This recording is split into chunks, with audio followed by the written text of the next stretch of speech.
Көңүл буруңуздар, жакшыларым. 170 000 доллар бир аз кеми бар, артында турган 12 бөлмөлүү. Элестетиңиздер, 12 бөлмөлүү ушул өзгөчө проект менен салынган полторашка плюс мансард типтүү жер үй сатылат. Кошумча азыркы учурда жашоого даяр ремонттолгон 2 бөлмөлүү временкасы бар. Бак дарактары, 6 тонналык суу кампасы, септиктери, бул жакта кышкы жана жайкы мал сарайлары бар, сөрү тапчандары, жайкы кухнялары жана ушундай сөрүсү дагы бар. Өзүнчө достор. Кайсыл жерде кантип барабыз дей тургандар болсо, кызыккандар үчүн мен сиздерге даректерин ушул жерден айтып өтөйүн. Ушул Ош Ноокат трассасы Девонун поворотунан Кеңсай тарапка бурулган асфальт жол менен түз келе бересиздер. Бирок Кеңсай тарапка бурулбайсыз. Ошол жерден 2 ача жол менен каналдын астынан бурулуп, оң тарапка ылдыйга кыйла түшкөндөн кийин, буюрса бир 300-400 метрден кийин солго бурулган дагы бир көчө бар. Ошонун түз өтүп келе бересиз, кыскасын айтканда, Ош шаарына караштуу Жапалак айыл өкмөтүнүн Орке айылы. Курманжан Датка көчөсү 45-даректеги ушул үйгө келе бересиздер агайын туугандар. Дагы келүү жолдорун дагы айтып өтөйүн. Бул жактагы негизги трасса тараптан машина базардын өйдөсү тараптагы жолдор менен дагы бирлешкен айылдар менен дагы келсеңиздер болот. Ушул жерден бир 300-400 метрден кийин буюрса Кеңсай массиви башталат. Анын астынан Оштон Араванга кеткен чоң канал агып өткөн, анын берки тарабында мына ушул жерден кичи канал агып өтөт. Кыскасын айтканда, суудан проблема жок, достор. Жанагы биз мактап аткан өзгөчө проекттеги үй мына ушул. Асты подвал, биринчи кабат жана чатырдын түгү. Бул жактан мындай эле көрүнөт, бирок ичине киргенден кийин кызыктын баардыгы ошол жакта көрүнөт экен да. 170 000 доллар бир аз кеми болот. Мынакей 12 сотук, бирок фактически 12 сотуктан ашыгыраак. Ээсинин айтымына караганда миллион сомдук арматура кетиптир. Арматуралар миллион сомдук, достор. Өзүнө де бакча каражаттарын, курулуш материалдарын эч аябастан өтө сонун, жакшы мыкты сапатта салган. Биринчи мына ушул үйдү обзор кылып алайлы, андан кийин бул 2 бөлмөлүү временканы көрсөтөлү. Жүрүңүздөр. Негизги кире бериш жери мына жерден. Арка болот, анын үстү балкон болот.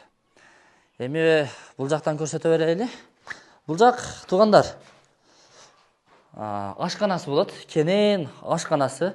Бул жагы топка, үйдү жылуулук менен камсыз кылган тарабы. Анан сыртка чыгып кетүүчү дагы бир хоту бар. Бул жанагы көмүркана тараптан кирип чыкканга ыңгайлуу.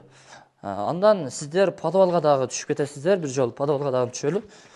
Бардыгы подвалдан биринчи кабаттан экинчи кабатка чейин бардыгы, достор, буюрса жанагындай заводский плита. Бул жерде жилой 2 бөлмөлүү, чакан 2 бөлмө. Жанагы көп балалуулар бар го, ошолорго раса жараша турган үй экен да, достор. Мына, көрдүңүздөрбү? Бул дагы чакан бөлмө. Салкын экен, кадимгидей, холодильниктей салкын экен. Раса ысытканда күн ушул ылдыйга түшүп жашаганга өтө мүмкүнчүлүктөр түзүлүптүр да. Оппа.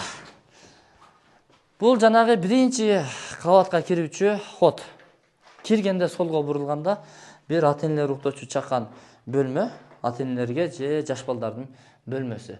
Ар бир бөлмөлөрдөн ушундай вытяжкалар чыгарылган, достор. Электромонтаждар дагы бүткөн, кум шубактары шубалган. Айтор сыртын утепление кылып, эшик айнектерин коюп, андан кийин кадимдей жашай берсеңиздер болот. Эми киргенде оң тарапка бурулганда болжол менен бир 6,5 4,5 болгон ушул зал конок бөлмөсү. Көрдүңүздөр, бийиктиги бийик, жакшы, ремонттосо дагы сонун жарашат. Бул жагы 2 панорамный терезе камтылган. Жарык сонун тиет да, буюрса. Бул жагы дагы чакан кичи зал конок бөлмөсү. 2 терезеси орун алган. Бир 5-10 чакты коногуңуздар келе турган болсо, ушул жерден тосуп узатсаңыздар болот. Шубак жакшы болуптур негизи. Андан сиздер атайын коноктор үчүн бул жагы ажатканасы, бул жуунуучу бөлмөсү. Стиральный машина жана башка бүт санузелдин бардыгын ушул жага уюштурсаңыздар болот экен. Бул баягы проект башкача дедик го. Азыр бул жактан кирдик, ылдыйга түштүк, бул жакты көрсөттүк. Эми бул жакты көрсөтөлү. Кара, бисмилла. Бул жакка чыкканда дагы бир бөлмө, бул бөлмө мага жагып калды. Панорамный терезе экен да. Бул жактан дагы көрсөң болот. Бул жактан дагы көрсөң болот. Айлана бүт ушул жерден өтө сонун кооздук көрүнөт экен да. Негизи проект Россиядан келди дейт. Негизи жакшы проект экен. Бул жагы дагы кудум ошондой. Мына өзүңүздөр көрүп турасыздар. Чатырдын түгү утепленияны кыласыздар, зыңкытып сонун ремонтту жасай бересиздер. Асты заводской плита. Эми дагы жогору чыгабыз, достор. Мына. Дагы жогору чыгабыз. Бул жак накта чатырдын түгү. Мындан кийин этаж жок, достор. Бул жактан чыккандан кийин оң тараптан баштай бере турган болсок, дагы бир жаш балдар уктоочу бөлмө чакан. Жанагы биз айткан ар бир бөлмөдөн чыгарылган выточкалардын түтүкчөлөрү дал ушул жерден чатырга чыгып кетет. Чатырдан биригип, жоон турбага уланып, андан кийин чыгып кетет, достор. Бул балкон. Балконго чыгып кетсеңиздер болот. Буюрса. Андан кийин дагы бир детский комната, 2 терезеси камтылган. Буюрса, сонун, достор. Жагып атат мага. Андан кийинки дагы жаш балдар уктоочу бөлмө. Анын жанында дагы уктоочу бөлмө. Мынакей. Бардыгынын размерлери бир-бирдей. 3x3, 3,5x3. Бул экинчи кабаттагы санузел бөлмөсү. Душ туалетти ушул жака уюштурсаңыздар болот. Ошол. Эми акыркы бөлмөнү көрсөтүп коеюн. Бул дагы өзүнчө бир ата-энелер уктоочу дагы бир спальный бөлмө. Эсептедиңиздерби, спальный көп экен. Көп балалуу боло бересиздер да. Үйдү жакшы ремонт кыласыз. Калганы балдарды көбөйтүш менен элек болосуз, буюрса. Ар биринин рызыкысы бар. Эсим номер экран астында камтылган, өзүңүздөр чалып байланышып дагы келсеңиздер болот.